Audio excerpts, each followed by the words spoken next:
Hi, I'm Katie. I've chosen Article 28, Right to a Good Education. I now have an opportunity to interview Dr. Jason Price of the University of Victoria about his thoughts on education.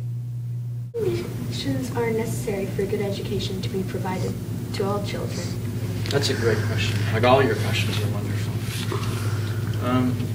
So what needs to be provided in terms of preparing or giving a good education to the children? Well, I think we have to provide access.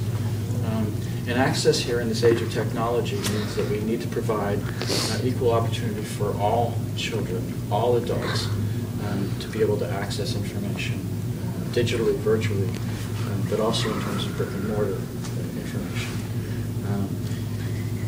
That we're at an age where we really have to look at that there's a revolution taking place that schools are going to need to respond to. And that is that we're going to have to take advantage of the ability to both differentiate learning, but also to create learning communities based on interest, to be able to differentiate learning and learning delivery, and to move with the new technologies from a time where students were simply receiving information. There was only very few ways for them to be able to show their knowledge, to ways where the school becomes a knowledge producer, or even in elementary school, you're doing meaningful environmental research in your community.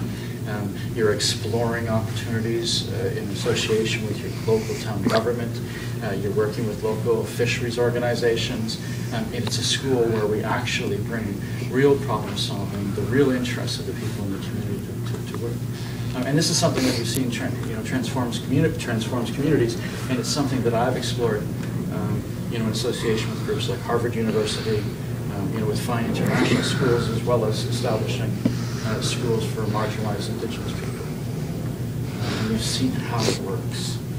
Today it's my birthday, so I'm getting messages from Facebook from all over the world, from people I've worked with over the last 20 years, and I see the number of them that have just been incredibly successful by never giving up on their education. Everyone from being government ministers to presidents of banks, ex-students. It's the anchor of CNN in India. One's running Greenpeace in China. One's a leader in the United Nations.